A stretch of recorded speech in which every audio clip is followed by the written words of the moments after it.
Hello and welcome to another episode of Retrospection. It's time to throw on the flowery jacket, the brown turtleneck and get groovy with the ITC entertainment show Jason King that ran from 1971 to 1972. My name's Colin and let's just roll the credits and fade to black. Hang on, we've only just started, haven't we? Oh yes, we have, you're right. Did I sleep through the episode? Hang on. You usually do. This is true. My name's Paul, and if either you or your Mickey Mouse cuckoo clock interrupts me again, I shall stuff the Mark Caine series up one of your cathode ray tubes. Ooh. Yeah. What happened to you? Got angry there for a second. You did? I did, yeah, I was feeling it. TVDB says after leaving Department S, the hedonistic, womanizing dandy, Jason King, settles down to a full-time career of writing Mark Caine novels. He philanders his way around the world, doing research for his stories and tripping over a variety of odd, often verging on surreal cases, usually involving beautiful women. He occasionally blackmailed into working for British intelligence under the threat of being arrested for unpaid back taxes. That is not this episode that we're covering at all, really, is it? No, it's not. No. Okay, all right. That's going to be interesting to talk about that because I'm going to be upfront with you now. I thought I knew what this show was, and I didn't. I don't think I've ever seen Jason King before. But you've seen Department S. Do you know what? I thought I had, but I'm not sure now that I have. Oh, maybe we should have done Department S first then. I think I'm mixing it up with something else. With every other ITC show? Possibly. Yeah, there are a lot of them. Yeah, so this was all new to me. So this first episode, I've got questions as we're going on because you've seen more of this, haven't you? Yes. Right. Yeah, Okay. yeah. That's good. That's good. Were you sitting there going, when's the ghost turn up? No, I was sitting there thinking, is this it? Is this what this show is? Because this is not the thing I thought. I thought it was going to be like a detective show where he's a little bit of Austin Powers thing going on, and he's solving crimes, and he's a playboy, and that is not what we get in this. Well, we kind of get it, but not. Right. It's kind of strange. Yeah. This first episode, entitled "Wanna Buy a Television Set," stars Peter Wingard as Jason King, David Boer as Harry Carmel, Derek Francis as Umberto Bellini, Anna Polk as Michelle Andre, and Nicholas Courtney as Dr. Stamen. Yeah, Nicholas Courtney, the Brigadier from Doctor Who. Yes. Yeah, very young looking, right? Very young and with a very curious accent that he kind of tries to maintain but then gives up. Right, yeah. It's directed by Roy Ward Baker, who's a veteran Hammer and British TV director. Safe hands. Is he German? Is he the German guy that's in this? He's the brother of the other one that we talked about. Okay. Yeah. It's written by Dennis Spooner. I hardly knew her. Also a veteran of British TV. Did you have that gag written down, or was that off the cuff? That's off the cuff. Wow. All right. So this first episode aired on ATV Midlands in the UK on Wednesday the 15th of September 1971 at 8 p.m. Not all ITV regions were showing it. Some had The Saint, Department S, or The Avengers on instead, so they had something similar. There's a lot of good choice there, though, depending on where you were in the country. Yeah, on BBC One at 8 p.m, you would have just been catching the end of an episode of original Star Trek. BBC One. I think we know where I'd be then. Yeah, do you know what episode it is? No, you know that, do you? I know the episode that was aired. Pinpointed it. Spectre of the Gun. Classic episode. Yeah. Yeah, absolutely. I would have been watching that. Yeah, definitely. Yeah. As briefly mentioned, Jason was a character in the Department S series, and we have to talk about this. He was so popular, he was given his own show. And I don't mean the character, I mean Peter Wingard. So let's talk about his unlikely sex appeal. And not just in the UK. Okay, so by unlikely, what are you inferring there, Colin? Well, he doesn't look like a sex symbol. Do you know what? He's one of those actors that, as I was watching this, I was curious to know how old he was. Did you look it up? I did look it up. It's really hard to tell with these actors sometimes, particularly 60s and 70s guys, because he looks like he's probably about 50, but he could be 25 for all I know. You That's know. the 70s for you. Yeah, they led tough lives back then, didn't they? Well, let's just say Peter Wingard did. He was about 36, 37. Wow. Yeah. I wouldn't have guessed that. No. He I think he had a tough paper round, put it that way. Funnily, you should say that. A newspaper reported, according to an early 1970s survey, 40,000 Australian women chose Wingard as the man to whom they would have liked to lose their virginity to. And I bet he was happy to comply with that, wasn't he? Probably. Yeah. He was voted Britain's best dressed male personality in 1970 and then again in 1971. Did he work his way down under? Oh, look at you. I know, I'm cracking up today. Yeah. Mobbed by tens of thousands of women on his arrival in Sydney, he took 3 days in hospital to recover. Is that true? Yes. That's not a bit you're doing. That is true. No, that's true. Wow. I mean, Timothée Chalamet, he could only dream of this kind of thing, couldn't he? Yeah. I mean, but when you look at Peter Wingard, I just get a whiff of high karate and cigarettes. Oh, absolutely. And Scotch. Don't forget the Scotch. Yeah, lots of Scotch. Lots of Scotch, yeah. But he's so... the only word I can think of to describe him, he's so gauche, isn't he? He's so sort of like completely laid back. Nothing phases him. He's immaculately dressed at all times. Yeah. And he's got a face that... he's got a face... He's lived. It's a lived-in face. It is. It's a lived-in face. Yeah, he's an interesting guy. Yes. And of course, we know him as kids. What did we know him from? We knew him as... the guy from Flash Gordon. Clytus. Yeah. Yeah, Clytus. I couldn't remember his name. I knew it sounded like a venereal disease, but I couldn't remember what it was. That's probably something he got treated for in the 70s, to be honest. But, or he gave it. Yeah, well, yeah, after his trip to Australia, probably, yeah. Yeah, probably, yeah. Yeah, he's an interesting guy. Yeah. He would have been itchy down under. to carry on your joke from earlier. Yeah, you know he's had a dose. more than once. You know. Yeah, and we should also point out that he sort of had a singing career. No, you sent me a link to one of his, and I'm going to call it a song. It is a song. Yeah, a lot of his songs are kind of the William Shatner vein, in that he talks more than sings, not any further than that. But yeah, I sent you a track off one of his album. Yes, one of his albums. All I can hope for is that it was tongue in cheek. Whose tongue? Whose cheek? Yeah, it's Peter Wingard. Who knows? You know. Yeah. Did you want to name the track? I don't know if we should, to be honest. Look it up. We won't. Look it up. Yeah. Look it up and give it a listen, but maybe not. Yeah. If you're going to listen to it, prepare to be offended. Yeah, it's out there. No matter who you are. Yeah. Because he pretty much covers the bases, right? He covers the whole planet in this in this song. So yeah. Yep. He also had a reputation for taking way too long in the makeup chair as well. How do you take too long in the makeup chair? Does the makeup artist doing the work? What is he just keeps telling her to do stuff? Yeah, or? he was never happy with his hair or his makeup, and he always wanted to tweak it. So in the end, apparently, the producers just gave him a wig. Oh. So that they didn't have to mess about. He could take up to like 2 hours just in the makeup chair, apparently. Well, that's half an hour less than you. Just take me an hour to get ready in the morning. I know, right? You know, yeah. Got to polish, yeah. This doesn't fix itself, you know. No, one would hope not. It takes work. Yeah. So Anne Sharp plays Nicola Harvester, and apparently she was actually the wife of the show's producer, Monty Berman. Oh, so a little bit of nepotism there, yeah. Is it nepotism when you get your wife involved, or is it just kids? I don't know. How does that work? You're probably right, actually. Yeah. So what is it? Oh no. It's the kind of thing that James Gunn does all the time with his wife, right? Oh, that's true, right? Yeah, he always has his wife and stuff. Yeah. Monty Berman's a great name as well, isn't it? It's a very good name. Yeah. Yes, I like it. I think I'll change my name to Monty. Monty Wood. You know my dog's called Monty. I do, yes. Oh, okay. That'd be confusing for you, wouldn't it? It would, yeah. Only one of them's house trained.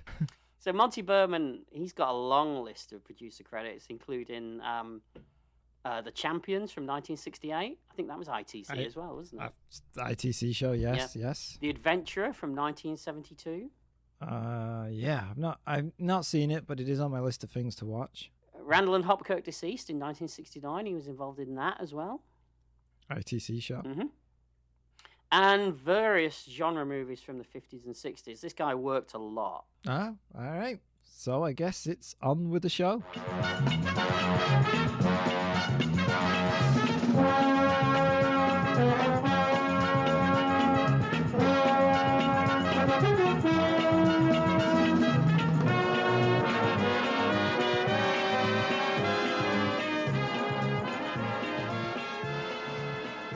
So we open in Geneva with a heavily bandaged patient being wheeled into a room, and then we quickly cut to a guy, Frank Calder, leaving prison with a brown paper tied up parcel. We always used to tie things up in brown paper with string in those days. Yeah, it reminded me of Porridge, actually. I was waiting for the voiceover, Norman Stanley Fletcher, you know. And the sound of the bars. Yeah, but yeah, he had a parcel, didn't he, as well? Yeah. Must have been what they did. Yeah. But it kind of cuts around a bit, because when we next see Calder, he's on a plane looking at a photo of a woman. Yeah, and some of this camera work is shocking, to be honest. I didn't notice anything. Yeah, some of the shots looked really badly framed, and some of the sort of dolly work looked a bit slapdash. It just seemed a bit amateurish. But, not to give anything away, I got it later. Oh, Okay? Let's just say. All right. So that is in a car arriving at Geneva. It seems a woman has been surgically altered to resemble the lady in his photograph. I'm guessing so, yes. Yeah. And Calder and his colleague Litchfield enter the patient's room, and the dressings are removed. Now, you have to say that 1970s plastic surgery was truly amazing. Oddly, better than plastic surgery you can have today. Because when those dressings are removed, not only is there no swelling, no cuts, no bruising, no scarring, she's also wearing perfectly applied makeup. I made a similar note as well. I mean, plastic surgery in movies and TV, it is another level, isn't it? It's always perfect. I assumed it's like the Romans. How so? Well, when they occupied the UK, the country had underfloor heating and running water, and then when they buggered off, the understanding of how this technology operated was lost, and people went back to flinging their poop out of the window. So I assume there must have been some massive blackout in the understanding of plastic surgery sometime in the 80s, and we lost the ability to change people's faces without any side effects whatsoever. Maybe some archaeologist will uncover it at some point.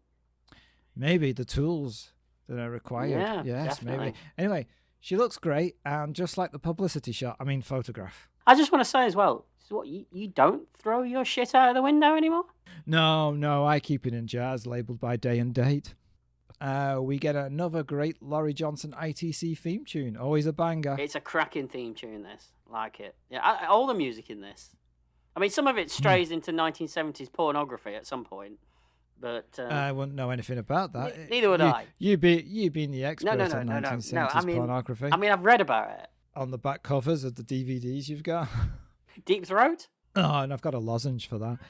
But that's your favourite period of porn, isn't it? 1970s? Well, it's just a bit more... This is one of those throw a grenade in, take a sip and watch what happens. Yeah, go for it. It's just a bit more... The stories were better, right? Right, the stories were better. Yeah, there was actual performances there. It didn't just get down to the nitty-gritty, did it? It was, there was stuff going on, What films was she in, nitty-gritty? Oh, wasn't she in, I think they said Play Misty for Me, but that was not a porn film, was it? You know the one. Not unless the one I mean, the Academy were... No? I don't. The really famous one. The British one, with the British actress in. Murray Millington. Ah, yes. Great documentary about her, actually. Check it out. There is. Yeah, that one. What was I saying? No idea. I'm just watching you ramble on. But I mean, it's just it's just thicker, isn't it? Don't look at me. Like, no. The stories are just thicker. There's more. Is that what you want from your pornography? Yeah, there's a thicker story. Thicker. I've never heard stories referred to as being thicker. Yeah, or thin. more growth going on. And all right, that's what I'm saying. I think we should move on. I think maybe, because this is not going well. Yeah. So we open in New York, and Jason King is with Harry, who's a film TV producer, right? Yeah, Peter Wingard has an easy opening scene, doesn't he? He just sits in a chair, drinks scotch, and smokes. I mean, it's a perfect morning, really, isn't it, for him? So it says a man who sits at a podcast drinking. The only thing missing is the cigarette or the cigar. I mean, I have been referred to as the Northern Peter Wingard at times. Who by? I mean, for a start, these must be people over 60 because no one's heard of Peter Wingard under like 50. So there's that for a start. They've got bad eyesight, I'm surprised they're still alive, these people. Not anymore.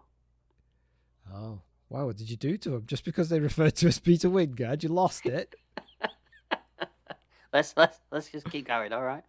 Okay, all right. So he's trying to sell. Well, he's not trying to sell, but he's written a synopsis for a televised version of one of his Mark Cain novels.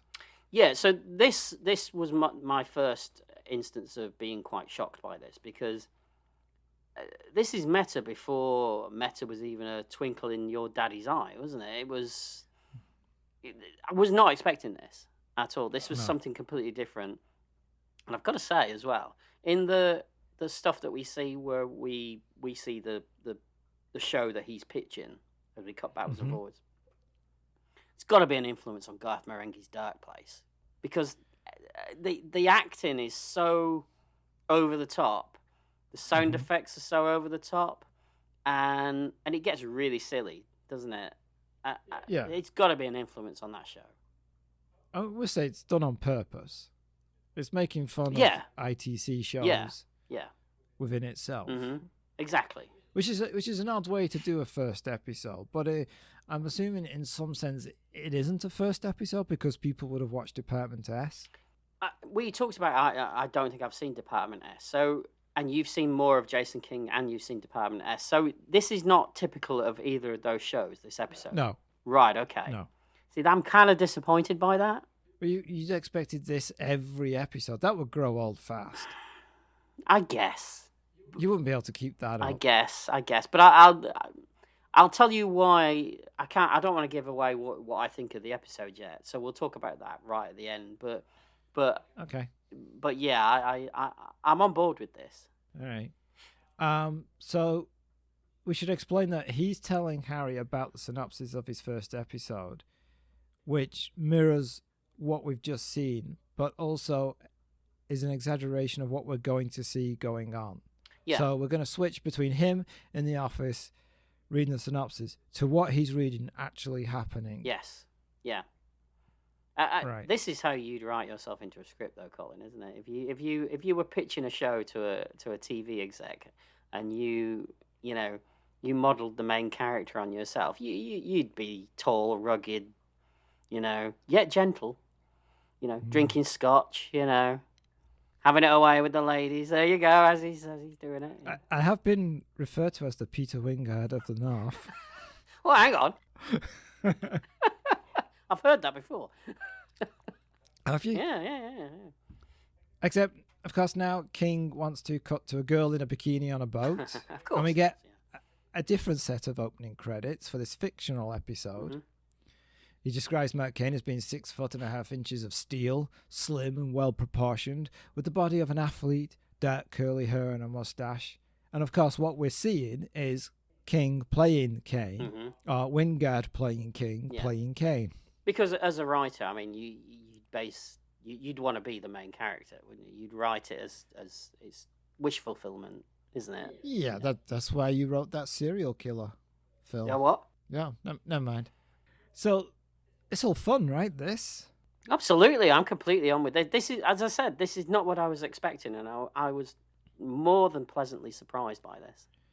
Right, and they start discussing what you need in a TV episode, punch into the action, and Harry starts questioning the look of Kane. Why does he have to be so offbeat? So it's making fun of Wingard's own persona. Absolutely, and he's going with it as well. You can see that Wingard's enjoying himself as well in the scenes with the TV exec. Yeah. Got to say though, it's extremely low energy acting on his part. All of it is, isn't it? Well, he is kind of laid, as you said. He's laid back. Yeah. I don't think he ever gets too excited. Yeah, I mean, I like it. Don't get me wrong; it's not a criticism. It kind of works. I could see like in somebody who doesn't get worked up about it and just laid back and does nothing. I could see where the appeal is for you. I don't know what you mean by that, Colin. No. Further telling the story, we're now on a cruise ship with two other men, one of them called Umberto Bellini, and a woman who is apparently there for sex appeal. Apparently.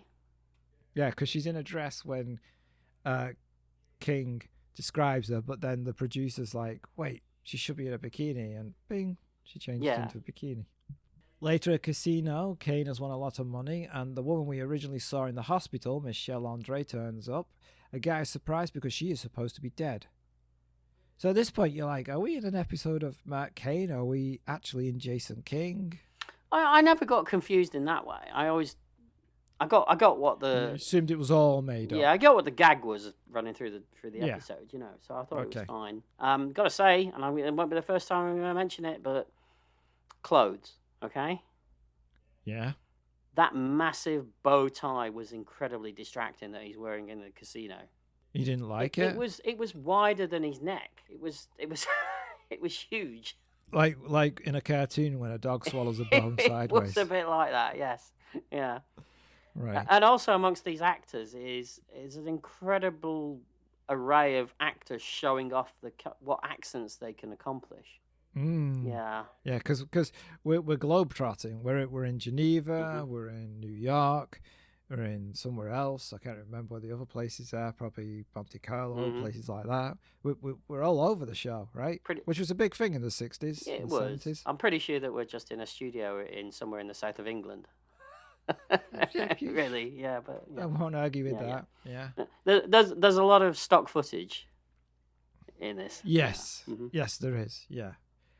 So we learned that she doesn't recognize Umberto, but really she should, and explained to them that this is Litchfield's wife, and that she suffers from a loss of memory and has no recollection of anything from the past 2 years. And Umberto's like, oh, that's weird, but come to my yacht, right? Yeah. And Kane's there, and he's a bit suspicious, so he calls a friend, Inspector Henry Rousseau, of the police, and he's going to do some checking on Michelle. Yeah, Inspector Rousseau is played by Andre Moran, who's probably best known. He's in the Pink Panther movies. Do you know who he plays in those films? I think he's kind of Clouseau's sort of foil. You know, he's kind of like he's well-meaning, but puts up with a lot of crap from Clouseau. He's his assistant kind of thing, you know. Oh, so he's like me, right, with this podcast. It's interesting you went that way round, but okay, all right. I did for a change. For a change, I did. Yeah. In this scene as well, going back to the clothes, Kane, that suit he's wearing and that cravat. There's a lot of cravats in this episode. Very cravat heavy. It is, and they get more spectacular as each cravat appears. Yeah. You don't see cravat anymore, do you? No, are you thinking of bringing it back? Well, I'll add it to the list. Yeah. Yeah. I think you could pull it off. You think so? Yeah. I mean, you've got that vibe about you, haven't you? Yeah, that's true. Yeah. Well, wait, hold on a second. What's the vibe of a cravat wearer? You've got that kind of 60s, 70s vibe about you, haven't you? Okay. And I don't mean that as I'm not insulting you. Seriously. Right. Right. I'm genuinely, observing you. Looking at you right now. No, don't do that. That's weird. And you could make pull me it feel off. uncomfortable. Yeah, you'd fit right in this era. I'm telling you. Yeah, would you? Would, yeah. I think we both would, really. But, more ways than one. So we cut back to the office in New York. King keeps getting interrupted by a buzzing alarm, which tells Harry when to take his pills. And Harry drinks milk, and he takes all these health concoctions while King drinks whiskey, smokes, and he kind of looks at Harry the way you would look at a non-alcoholic. Like a waste. Yeah. What a waste. Yeah. Yeah. Everyone is just consistently boozing in this, though, aren't they? And smoking. Boozing and smoking. I mean, Yeah. in relation to the boozing, I mean, I should have been born 10 years earlier, really. I mean, this would have been my time, really. Yes, yeah. Back on the boat, Michelle is telling them how she ended up in hospitals. Apparently it was a fire, and that she's healthy but still has the memory loss. The guy she's talking to as well, he's drinking scotch and eating a salad roll at the same time. What's wrong with that? It's not a great combo, is it? Really? Why not? You ever tried to eat a roll while you're drinking scotch? Be back in a second. All right, here we go. It's an experiment. She put some munching sound effects in there. Yum, yum, yum, yum, yum. Oh, no one needs to hear you eat, Colin. Right, it seems perfectly fine to me. All right, I'll take it back. Great combination. I'll take it back. It's a nice roll, though. Look. Oh, yeah. Thank you. What? So Umberto, he kind of starts testing her, right? Because he's not sure if she really is this woman that he used to know. Yeah. He's a bit cloudy on the subject now, isn't he? Yeah. Well, she's supposed to be dead, so So he starts talking about the time they were on his boat, and Michelle mentions Greece, and that place just popped into her head. But Umberto tells her they never went to Greece. And then Kane arrives, but he's been listening the whole time. Yeah. The next day, Calder and Weldon believe Umberto has taken the bait because this is all a big setup, right? They're trying to lure Umberto in for some reason. Mm-hmm. And then Umberto sends his assistant off to England to do some more digging about Michelle, about the fire and the way she died. Can I just tell you something? I mean, if this is personal, then maybe we should take it off her. Well, it is personal, but, Oh. I was not completely on board with the plot of this. Right. It lost me at a couple of times. Okay. But I was having so much fun with it that it didn't seem to matter. Would you like me to help you with the plot? Well, you are. You're explaining the plot okay. as we're going along. So if I look at you blankly sometimes, I think it was because I was so flabbergasted by the whole thing. And yes, I use the word flabbergasted there. Yeah. That I kind of lost my way with the plot because I was just seeing everything else and just taking it all in, and I was blown away, in a way. So you'll have to help me with the plot. All right. I kind of get it. I kind of got it. But I think I may have gaps here and there. So. Right. All right. I'll try to fill in your gap. Thank you very much. Well, hey, there we go. Kane visits Weldon, and Kane says he can help. He knows an excellent doctor to bring Michelle's memory back, but they ask him to leave. He does name the doctor, but he also noticed there's also somebody else behind the door, and he noticed this by the smell in the room, if you noticed that. Yeah, it's the cigar, isn't it? Yeah, because he looks at the man's hand and he's holding a cigarette, so he Yeah. knows there's somebody else there, right? Which I thought was nice. I think it would have been nicer if they didn't cut to the cigarette and they just showed him sort of glance at it and let you fill it in yourself, maybe. Yeah, but I guess that's there's people who would never have got that, right, Paul? No, I got that. I did get that. Yes, I'm there with that.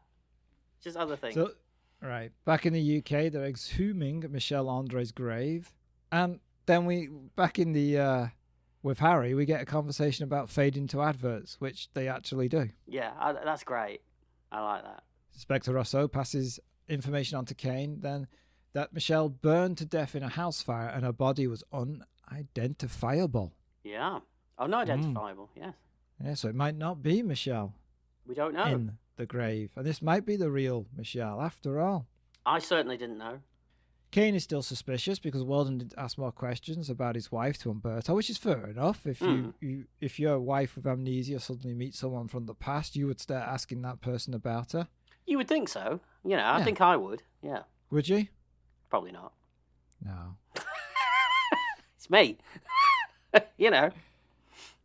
I do like the argument between King and Harry about the script because he says like the network the network likes to give the audience a choice, and then it cuts to different TV shows of different channels, and they're all showing a hospital drama. And King's like, "Oh yeah, so I've noticed." Yes, yeah, that was a good line. Yeah, I like that. Yeah. Because back in the story, Umberto, as a man, tells him that the body cannot be Michelle. So now he thinks the woman is Michelle, and Umberto doesn't want Michelle's memory coming back for some reason. Oh, so Umberto's not the good guy either. No, none of them are really, are they? No. Mm-hmm. He proposes that she has an accident. Yeah. In air quotes. Yeah. Umberto's assistant sneaks into Michelle's room and he starts painting, which I was trying to figure out what he was doing. And then he starts to do something with the exhaust fan and tampers with the bath salts. Why does he turn on the fan to tamper with the fan? That seems like a dangerous thing to do. You're going to lose a finger. Yeah, you're going to lose a finger there. Yeah. Oh, you're going to spark something with the electrics? Yeah, you'd think so. But I don't think they're professionals, are they? No, because that's a totally different show. And you know what? When I said it, I thought, shit. Yeah, I saw your face. Yeah. Caldwell and Weldon are on the beach with Michelle, but they decide to go to Umberto's yacht to further their little plan, and Michelle stays behind. I had to laugh at this beach set. I mean, it was a bit of sand dumped on a studio floor with a couple of parasols stuck in it, wasn't it? That's all it was. That's not a nice word to call the two men. And Kane turns up, and he's gone to the beach, and he's smoking a pipe, wearing a yellow swimsuit, and an orange scarf wrapped around his neck. I mean, lovely. This man's got style. You've got to say. Yeah. You know. Yeah. It's the fact that he's smoking a pipe. Just... Are you going to take that up now? I don't know. I mean, even if I don't smoke it, I might just walk around with a pipe in my mouth. You know, it's just you great. don't see pipes much these days, do you? I don't think I've seen a pipe since my granddad 40 years ago or whatever. Your granddad had a pipe? Was he a pipe smoker? He had a pipe, yeah. And one of my uncles was a pipe smoker. Mm-hmm. Just don't see it anymore, do you? No. You should bring it back. Well, not really. You don't have to smoke it. Just have it hanging out your mouth. Oh, just have it. I could have one of those that blows bubbles. Yeah. You could be the bubbly pipe guy. Is that going to be my name? I think it'll be your name. Pipe guy. Yeah. You got to have a thing these days, haven't you? You do? Yeah. What's your thing? Total indifference to life. I've already got that one. Oh. No, I'd have a Sherlock Holmes bendy pipe that had a balloon that came out the end of it when you pumped it. Is this an actual thing you've seen? Yeah, the Sherlock Holmes bendy pipe. Oh, I see what you mean. You don't mean that it's bendable. You meant that it's curved. It's curved. That's it. Right. Yeah, you put it better than me. Okay. But when I blow into it, a balloon comes out the end. Yeah. And then I assume the balloon deflates and the air goes back into your mouth and your head gets bigger. Suck it back down. Yeah. All right. Yeah. All right. Well, you should get one of those. Yeah, we could be the pipe guys. Oh, new name. Yeah, the pipe guys. I like so that. I'm the bubbly pipe guy. Yeah, you're the bubbly pipe guy. You're the bendy pipe guy. I'm the bendy balloon pipe guys. Yeah. All right. We'll put that on a big sign. Collectively, the pipe guys. Okay. We do have a new podcast about pipes. I bet there is one. There's got to be. There probably is, right? Yeah. We don't want to step on their toes. We don't want the pipe mafia coming after us, do we? I mean, no, you don't. You don't. They'd smoke us out. They would.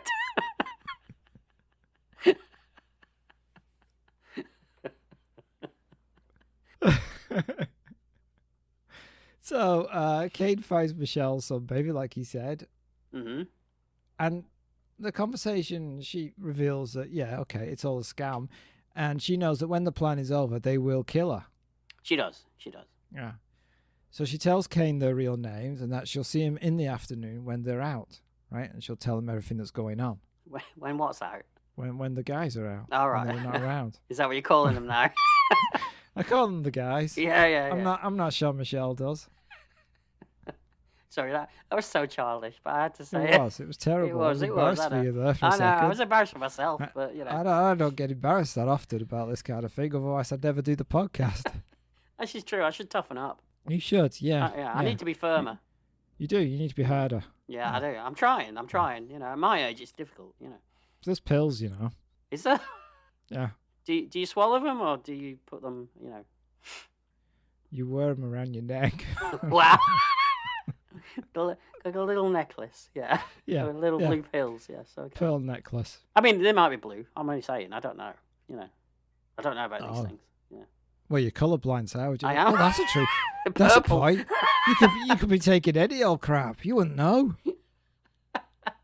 I'm taking They're horse going- tranquilizers. They're going, yeah. Take the blue ones twice a day, but don't take the red ones twice a day because they will kill you. He's dead. What do you mean he's dead? It's a tightrope. It really is. Yeah. Yeah. You ever done tightrope walking? Do I look like I've ever done tightrope walking? Do I give that impression to you, Colin? Yeah. Sorry, Right. silly question. You're Yeah. dipping in the middle. I mean, come on. Oh yeah, You know. it'd have to be really tight tightrope. Yeah, wouldn't it? yeah. Yeah, tight in uppercase and then rope in tiny case. Got it. So Michelle goes for a bath. She can't get the window open because that guy painted it shut, or glued it shut, I should say. Or make the exhaust fan work because that guy must have done something to the exhaust fan. That naughty man, yes. Yeah. Meanwhile, Kane is in his room farting around with his cravat. And this is a beautiful cravat. It's even bigger than the last one. Mm-hmm. Can you imagine if it just kept getting bigger and bigger as the show goes on? Yeah. He ends up with a huge walking cravat with her on the top and a moustache just on it. and then the cravat gets a spin-off show. I'd watch it. I really would. You would? You would? Yeah, I know. I would. Yeah. Michelle puts bath salts into a bath, but she starts choking on the fumes they give off, and she collapses into the water. That's unlucky, isn't it? Falls right into the bath. Well, you would fall forwards because she's leant over the bath doing the taps. I suppose. Just, What? I'm beginning to think this Jason King guy's not a great writer. Well, that is one of the things of Department S that they always make fun of his books because they're like pot boilers. They're not. Right. Okay. They're not great literature. They are like spy novels and like Right. Okay. stuff like that. That's They good. are. I like that. The books that you would read at the airport. Okay. That makes sense now. Yeah, I like this. Yeah. Kane finally arrives in the nick of time and rescues her. He smells the bath salts. They're gas crystals. I like how he took the time to take his jacket off before he pulled her out. He also takes a really long time before he turns the taps off. Yeah, because he smashes the window with a stool. Yeah, And then to he- get the he- gas out. Yeah, and he does a couple of other things. And he kind of like looks over and goes, "Oh yeah, I suppose I should turn the taps off, really." Yeah, which is weird because there's water going everywhere, Yeah. and it's a hotel room, so it's going down below. It's not his room though. That is true. You know, That is true. It's a yeah. good point. Yeah, Mhm. yeah. We cut back to New York. Harry complains there hasn't been a fight, so now we get one in the bedroom with Weldon and Kane. He even fights with low energy, doesn't he? I mean, the other guy's flinging himself around, and he's hardly breaking a sweat. That is true, but then we cut back to New York and he's accidentally punched the producer. Yeah, apparently this shot where he's punched him is filmed in reverse. He's literally just helping him up off the floor, and then they reversed it. That's an interesting way of doing a punch. I wonder if they do that a lot. I Mm. didn't know I bet they could do that. That Yeah. would make sense. Yeah. You just do a reaction, pull your arm away. Because I read it, and this happened when I was doing a little bit of research. Yes, don't be surprised. I did do a little bit of research, and yeah, Fireworks going off. There's So, party acts. I know. Celebrations. I was waiting for this moment. So when it happened, I kind of rewound it and watched it again, and you can see that it's reversed. Right. Mm. Right. But did you see it was reversed the first time? If you hadn't known, would you have gone, oh, that's reversed? It's hard to Can't say. say I mean, I did. I didn't. it did look a bit weird, but then again, it could be that I was aware that this shot was going to appear, so maybe Right, maybe not. right. You know. Right. It's at this point that Harry suggests that Kane should have an assistant in the series. And I do laugh when King goes, why not make it with puppets?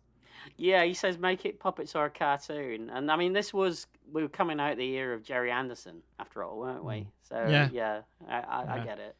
And then Harry wants him to have a black assistant because that's cool. And King sarcastically suggests Asian for the bigger market.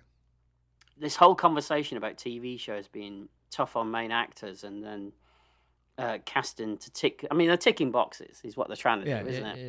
Yeah. It's fascinating how this is still relevant today, even more relevant today, isn't it? Right. So this show is like way ahead of its time in so many ways. Really. Yeah. I can't imagine there was any other show on television at this time that was doing this. I mean, obviously, I'm not going to come up with one off the top of my head. I can't think of one. I can't think of anything that's like this. From Even the Avengers didn't really do something like this, did they? Not really. They never did the nod and a wink thing to the audience. Right. They did quirky storylines all the time, but nothing like this. No. Right. Yeah. So Kane suggests that Russo, because we're back in the story now. It does get confusing because you'll switch between scenes. But Kane suggests that Russo publicize the attempt on Michelle's life so that the people responsible will try again because they know she didn't die. Right. Mm-hmm. So they're waiting for someone to turn up at Michelle's place to kill her again. Mm-hmm. But Kane's assistant turns up. Now Kane's assistant changes race throughout the entire scene. This is a great scene. Because they literally keep cutting away and cutting back, and the actor's changing from every variation you can think of, isn't it? Really, yeah. This is great, and this is something I can imagine being done in Garth Marenghi, right? As well, yeah. You know, was there something going on in this scene as well with his spray tan? Because he kind of looked it was a bit too much. Too much? Yeah. I mean, he's very tanned. You can't have too much spray tan these days, pal. Do you think it would? I mean, it doesn't look like a real tan, does it? Wingard's complexion. It looks fake. Where are you going to get a real suntan in Britain? In Exactly. But I think in this scene he'd hit it a little bit too hard. I think he Well, it's not him. It's the makeup artist. He doesn't do his own spray tan. I guess. Maybe that's why he was there for an extra hour and he's like, put some more on. Keep going, love. Yeah. But it's a great scene. I like this scene. Yeah. Yeah, and the assistant tells King that that Michelle's grave has been opened by somebody. King suspects Umberto is behind it, and so he decides to tell Umberto that the attempt on Michelle's life has brought her memory back, because he knows this will make Bellini do something else, right? There's a weird shot as well where he's talking to his assistant and he reaches down to his boot. Does he? Did I missee this, or does he literally pull his pipe out from his boot? He pulls his pipe out from his boot, yes. What a strange place to keep your pipe. Where else would you put your pipe? Are we going to have to do that as the pipe boys? Are we going to have to stick it down our boots? I mean, do you have boots? I do. I've got boots. Yeah, so we're going to have to wear our boots and put our pipes in them. Wow, okay. It'll be like, we're going to be like, gangster show, Peaky Blinders, where they put the razor blades in the butcher caps. Yeah. Yeah, we're going to be like that, but with pipes in our boots. Okay. Yeah. Pipes in boots. That's an episode title right there. Do we double barrel it? I mean, do we do a pipe down each boot, or? That's not a bad idea, because then you won't have to keep stuff in the pipe. You could have one ready made all the time. Yeah, we could be like Crockett, couldn't we, in Miami Vice? We've got one strapped to the ankle as well, you know. Right. I wonder what you meant then. Yeah, I remember him having a pipe. No, but instead of a gun, we've got a pipe strapped to the ankle, Yeah. Go Die Hard, we've got a pipe strapped to the back of our neck in case we need to pull it out, off the cuff, as it were, Well, not the cuff, the back. No. I mean, we could have one of those. How many pipes do you want? Got a lot of pipes going on at this point. Well, you don't know when you might need a few. I'm starting to get pipe envy. We could have utility belts with pipes in. Just pipes, nothing else. That's a lot of pipes. It is a lot of pipes, yeah. Where would you even get all those pipes today? To the pipe shops? I don't think there's such a thing as a pipe shop anymore, is there? I don't know. A tobacconist? Do tobacconists still exist? I think there is a tobacconist in my local town, actually. Then this is your mission. I want you to go into town. Mm-hmm. I want you to go to the tobacconist and go, "Excuse me, good sir, do you sell pipes?" Do you think it'll be like when John Wick goes to that guy who is it Peter Serafinowicz in John Wick 2, where he's got all the suits and it's all done very like it's some sort of upper class dining area, but really it's just about secret pipes. Yeah. Yeah. Oh, yeah. I'll do it. I'll do it. Yeah, I'll do it next week. Back. Yeah, I'll let buy you know. 2, one for each boot. Oh, I'm getting more than 2. Oh, okay. Yeah. I'll leave it with me. I'll sort it. Good. So after hearing this, Umberto flies to Greece, and Kane and Michelle follow. Back in the real world, I guess in New York, King finally loses his temper with Harry because he's fed up with all the interruptions, right? And he gives and that speech that you gave Mm-hmm. as your introduction is Yeah. used here. He basically tells him to shut up and stop interrupting him, doesn't he? Yeah. Mm-hmm. Yeah. In Greece, somebody recognizes Michelle in a tavern and leaves. Kane follows him, and they end up at a large villa. Ooh. Yeah, that driving scene was a thing of beauty. That green You screen. liked it? Yeah, it was amazing. You know, it was beautiful. It really was. Phil, you're being a bit sarcastic. No, I do you know what? I love this kind of stuff. This kind of stuff, Do you? you know, is my bread and butter. Green screens when they're driving? The worse, the better for me. Really? Yeah. I like all this stuff. What is it about them you like? I just, I don't like to use the word naff, but whoa, you got really close there. Wow. I don't. He zoomed don't right like- into your face. Yeah, I noticed. It's because I was as excited by what you were saying. So the camera work. Wow, yeah, it really was. It was like, whoa, 3D. It's not gone back, has it? It's It's decided not. to stay. Okay, is this where I've stuck with for the rest of the evening? I Okay, all guess right, so. okay. I'm gonna sit with your nostril soon. No, don't lean in. Don't lean into it. Yeah, it's just there's just something fun about this kind of stuff. And I mean, don't get me wrong. I wouldn't want to see it in like a a modern Marvel movie, or something like that. A but- terrible green screen. Yeah. But when you look back at 60s, 70s stuff, there's just something comforting about it, I think. You know what always takes me out of a film or a TV show is when they're shooting from the inside and maybe it's a green screen, but then when they shoot from the outside, the scenery is totally different. Yeah. You see that a lot, don't you? Yeah, it just bugs me because I'm just like, I guess that these things were meant to be seen once, and so well, you yeah, just think- I understand that. I just find it's just one of those little pet peeves where I'm like, come on. Yeah, they couldn't foresee that there'd be two tossers like us talking about it like 40 years later, would they? That's true. That's Yeah. very, very Mhm. true. Mhm. Yeah. Back at the tavern, Calder and Weldon turn up and take Michelle away. And finally, Kane returns, and the tavern keeper lies to Kane about what happened. I'll take your word for that, Why? because this is where I was confused. Well, it wasn't in English. Oh, okay, It was in Greek for a start. right. But he talks to him, and I assume he says, "Oh, she left," and he goes, "Oh," and then leaves. And then one of the men creeps out of the side door. Yes, I saw that. Yes. Yeah. So the tavern keeper was lying. Mm-hmm. Oh, right. To Okay. Kane. Yeah. Yeah. Kane returns to the villa and finds Umberto there with his assistant and a gun. Kane tells Umberto that it is Michelle and that her memory's coming back, and that's what led him to Umberto's place because she's telling him all this information, which is not true. He even captured, which he is at this point, isn't he? He's captured Yeah. by these guys. He's so laid back. He asks if he can try the marmalade at the breakfast table. And the guy goes, "Can I, what?" And he goes, "The marmalade. I'd like to try the marmalade, please." He's like, "Oh, all right, here you go." Well, I mean, would you if you sat at a table and Well, there's yeah. food? Yeah, you're watching the other guy eat. There's, there's Yeah. toast there, there's marmalade. He's like, "Oh, I want a bit of that. Thank you very much." Carla tells Michelle that Umberto is a fence and that he needed a way to get Umberto's hidden stash. Yeah. What would anybody have to do, Paul, to get your hidden stash? Oh, I mean, I'm a simple guy. You know that. I don't ask for Oh, much. You know. Yeah. What is your stash? What would your stash be? Well, you can see it, can't you? It's right there on my face. Hold on. My stash. I don't think my phone has a zoom that powerful. Hey, I'm a grown up. I've got facial there. What would you have to do? I suppose. What do you think you'd have to do to get to my hidden stash? I think I would have to do what Bugs Bunny does when he dresses as a woman. Go on.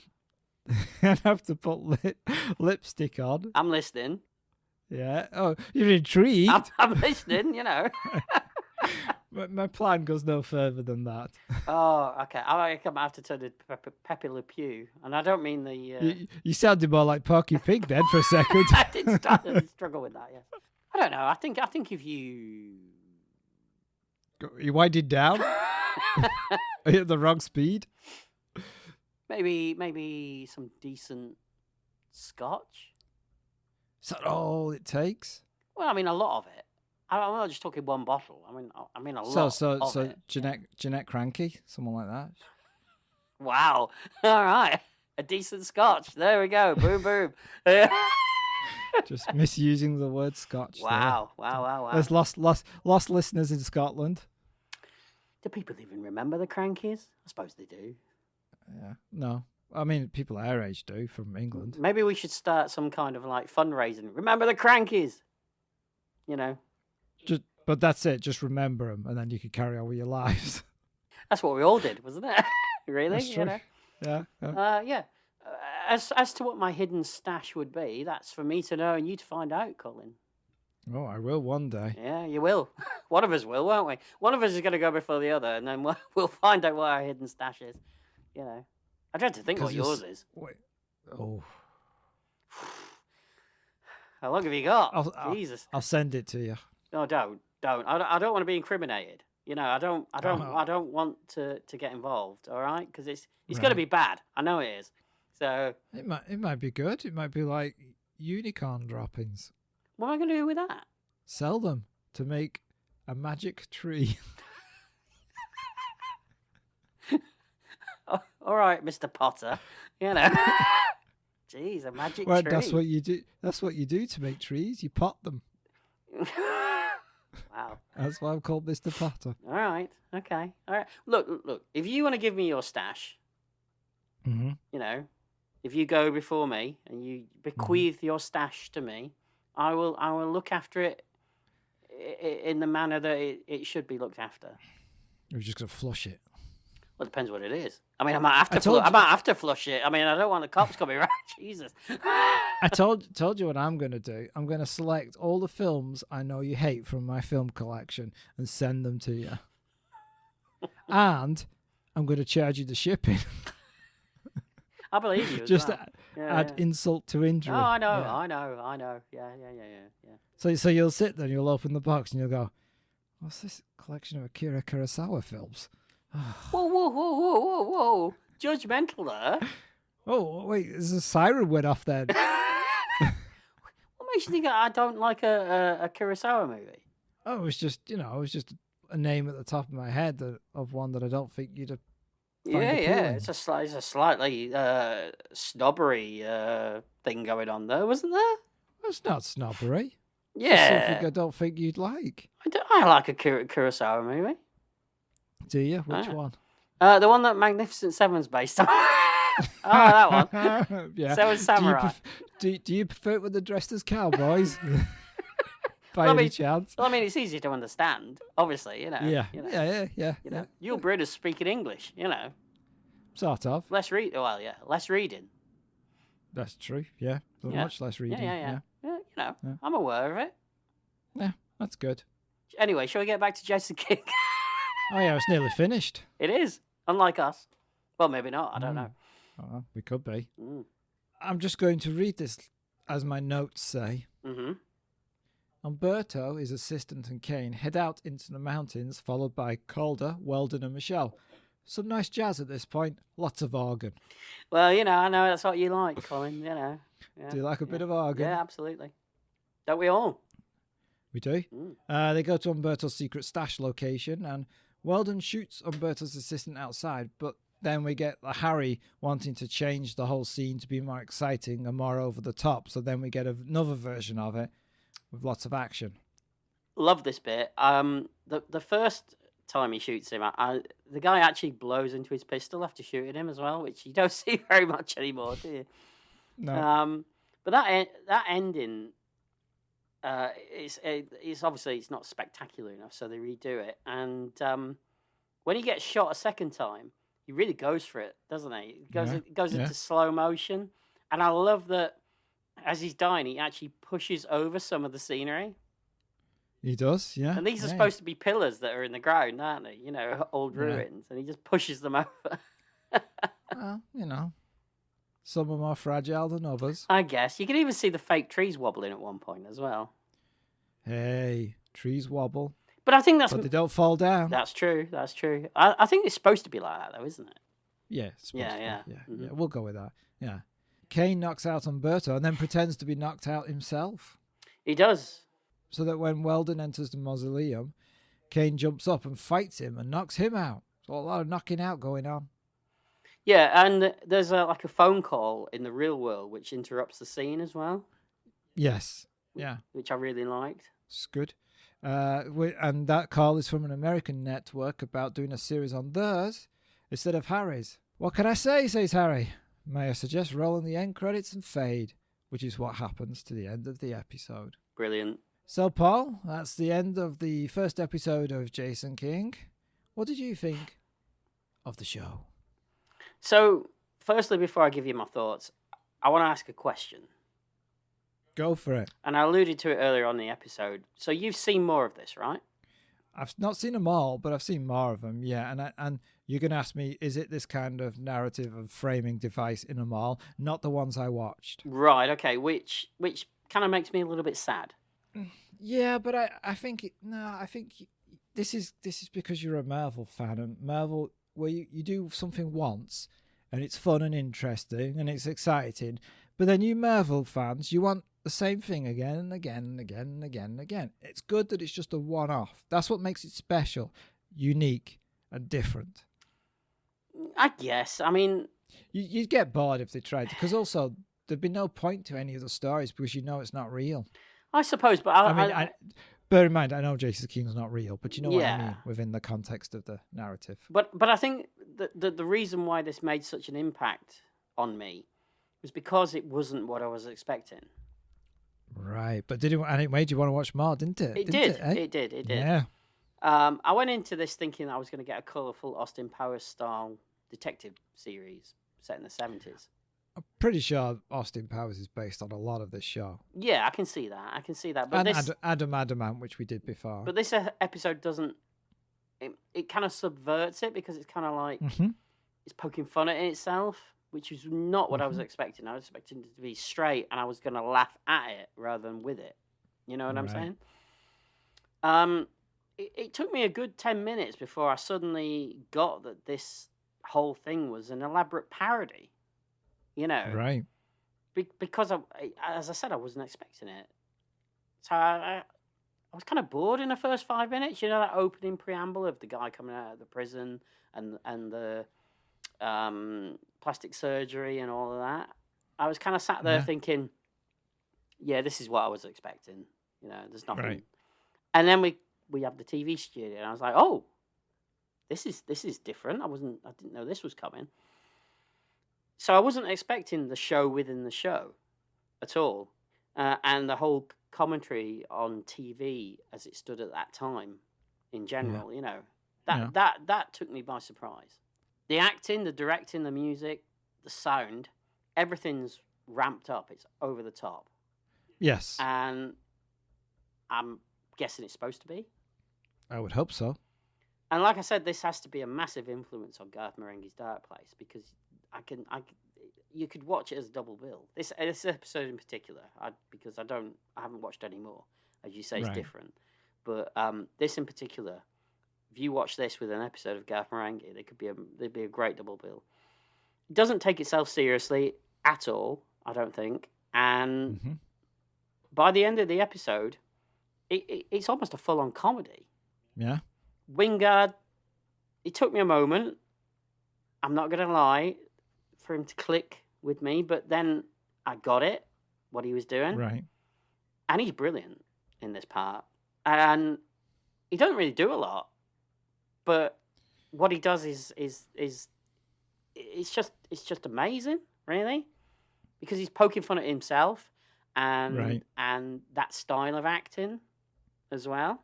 I got what he was doing and what the show was doing and the meta aspects of it all.